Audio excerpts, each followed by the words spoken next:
The world is opening up again and things are slowly getting back to normal. But what could that mean for your budget? Today, I'm sharing 3 things that you should be watching out for as you get back to normal life.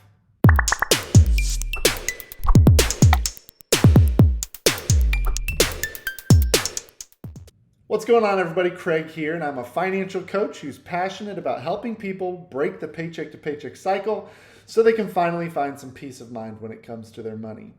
Now, life is slowly getting back to normal, depending on wherever you are in the world. Here in the US, and especially I'm in Texas, so things are opening back up. People are getting back out there.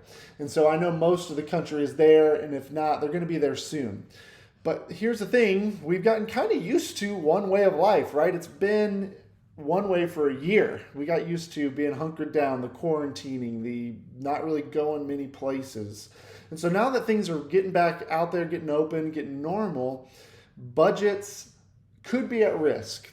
So 3 things I really want you to be paying attention to as you're doing that. Number 1 is we easily forget how much we actually spend on things, right? Trying to remember what our restaurant budget was, what life is really like when you're taking kids to sporting events and having to stop and grab food in between or whatever.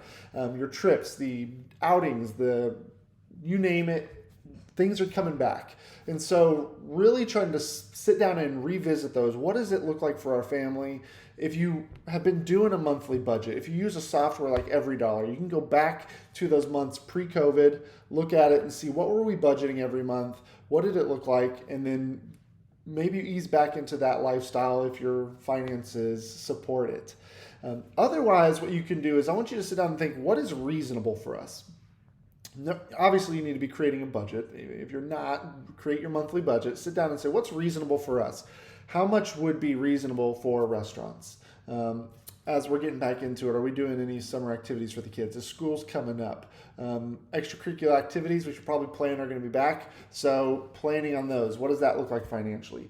But really what I'm honing in on is the outings, the entertainment money, the restaurants, because we're going to be jumping back into that, and it's easy to forget or go into it with that smaller amount that you might have had during quarantine. We had a lower budget for a lot of that stuff because we weren't really going out and doing much. So get back to it and say, what would be reasonable, and start with that number, and then you can always adjust it over the months as it comes.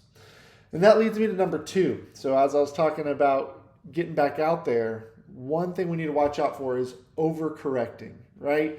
We have been locked up for a year. So our tendency, if you're like me, is to get out there and do as much as possible. Go to all these things and just throw caution to the wind, right?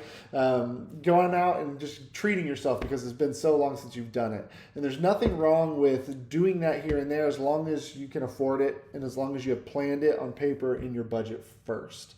So be cautious and watching for that overcorrecting. We were doing nothing, now we're going to do way too much more than we can financially sustain.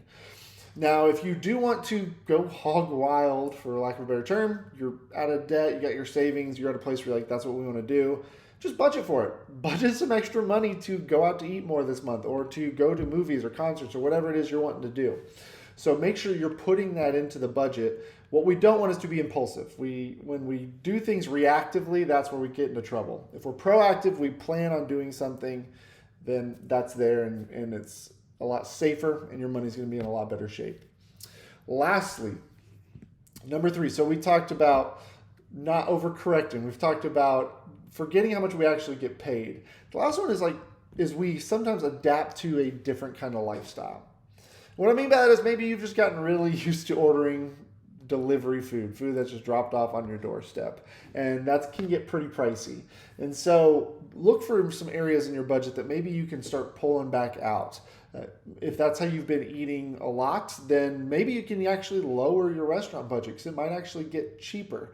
Or maybe we need to just decide, we need to start cutting that down. It was really convenient for the time, but we're back on track. We can get focused on our goals, and it's not a big deal for us to go to the restaurant and go pick it up or whatever it is. So watch out for a few of those things. If you signed up for any subscriptions, if you anything you took on during the quarantine that you don't necessarily need anymore, look for those areas of opportunity that you can trim.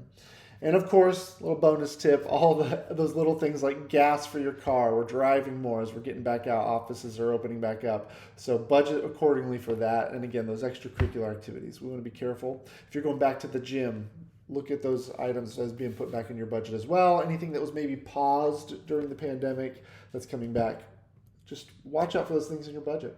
All right, I know I forgot something. So as life gets back to normal, as money gets back to normal, what other things should we be keeping in mind? Help me out. Drop it in the comments box below. Guys, thank you for joining me today. Be sure to hit subscribe and hit that like button, and I look forward to seeing you again next week.